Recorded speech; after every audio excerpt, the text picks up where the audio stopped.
Life Audio.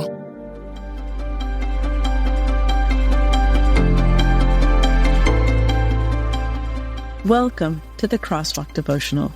We are so glad you are listening with us here today. Today's topic is about quiet obedience. We will return after a brief message from our sponsor.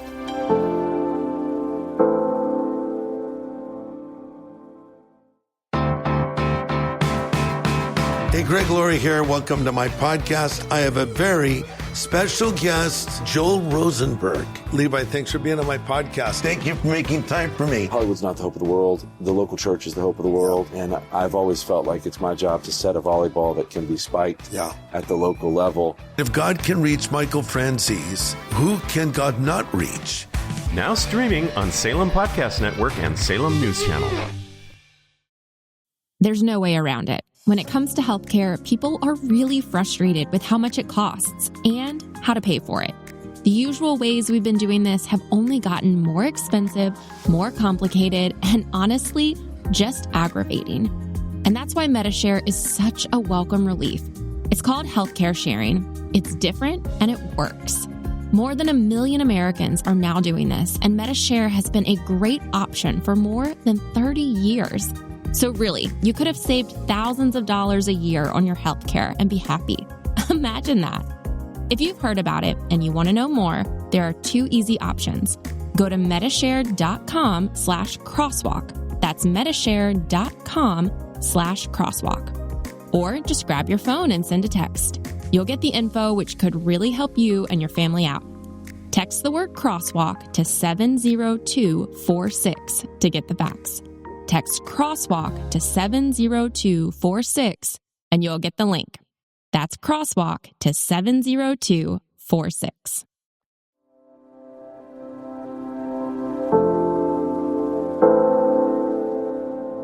What Joseph teaches us about quiet obedience, written by Peyton Garland, read by Rochelle Alberti. Bible reading. When Joseph woke up, he did what the angel of the Lord commanded him and took Mary home as his wife. But he did not consummate their marriage until she gave birth to a son, and he gave him the name Jesus. Matthew 1:24-25, NIV. I was warned that he was wild in his teen years. One of my best friends, who knew him then, begged me not to date him. I appreciated the concern, truly, but something about this new man in my life felt different from the other guys. Besides, are any of us at our best at 16? Sure, I was wary that he hadn't attended church in years, but I understood the burn he had felt from church people in places of spiritual leadership. In fact, I could relate to that deep spiritual pain. However, a few months into dating him, when I grew frustrated and angry with his cynicism towards the church, I was ready to end our relationship. I was through. I was willing to believe that he was still the same 16-year-old boy, but loudly and clearly, I felt God stir in my soul. Nope. Hang on. Stick with him. So I held fast to God's voice rather than what I had spiritually determined about my then boyfriend.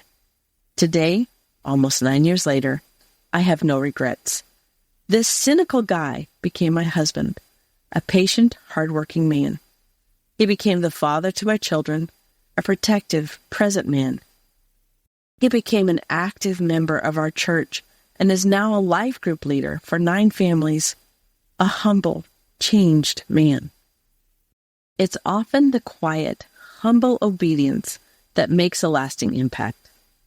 It's the daily surrender, the daily willingness to obey in the small things that softens our hearts.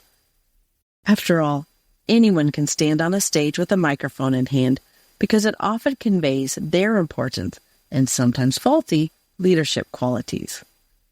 Anyone can gain a social media following and throw Jesus' name around in their bio. This measly effort grants them digital access as a theological influencer. But to fix the church's toilet on a random Tuesday, like my husband did a few months back, when no one is there to notice or care, doesn't come with worldly praise. showing up at a life group member's work with coffee early one morning just to let them know they're loved, like my husband often does, will never be a flashy form of service.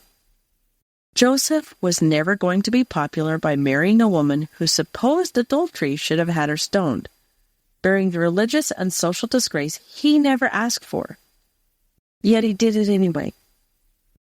He trusted God's messenger, displaying loud, bold faith in a quiet, humble way.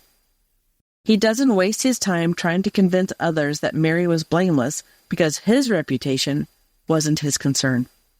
His greatest concern and longing was to pursue truth and honor God. How often can we say that of ourselves? When do we abandon our clout, our following, our comfort, or even our safety to honor God? Most days we won't mention Jesus unless it's trendy, and we certainly won't die to ourselves for his glory in the quiet where no one can see us. Joseph teaches us that quiet obedience is rooted in love and intimately knowing and trusting God. If we know God, truly know him, then we know he is good and has our best interest at heart. This allows us to let go of anything we cling to for comfort and control, so we can embrace whatever he has planned on our lives, no matter how big or how small we label it. This Christmas season, consider how intimately you know the Savior.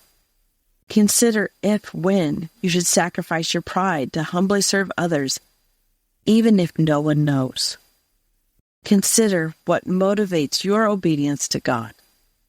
Is it from a deep desire to serve your Savior, or is it for show, a following to make a name for yourself? Mary, Joseph, and most certainly baby Jesus gave up everything to humbly proclaim the good news of salvation. Why can't we? Intersecting faith and life.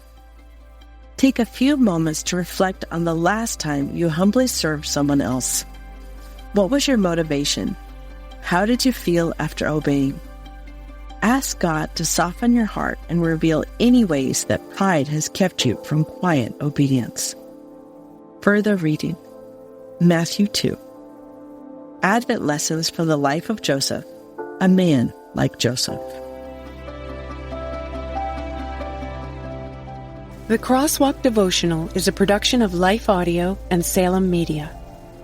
If you liked what you heard today, please take a second to rate and review this podcast in your favorite podcast app so that more listeners like you can find the show.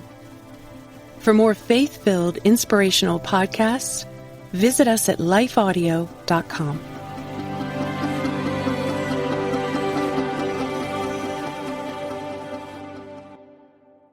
For some of us, personal finances aren't just personal. They include loved ones, neighbors, the communities we call home, and the causes we hold in our hearts. At Thrivent, planning your finances is bigger than just money. We help you put your plans into motion and faith into action so you can do more for the ones in your heart. Because sometimes all you need to make a difference is someone to help you make it happen. Thrivent, where money means more. Connect with us at Thrivent.com. Running out of time to find the perfect gift? Aura Frames makes it look like you planned it all along. Preload photos, add a message, and send it ready to display. A personal gift they'll love. For a limited time, save on the perfect gift by visiting auraframes.com to get $35 off Aura's best-selling Carver matte frames using promo code LIFEAUDIO at checkout. Don't forget to mention Life Audio Network at checkout. Terms and conditions apply.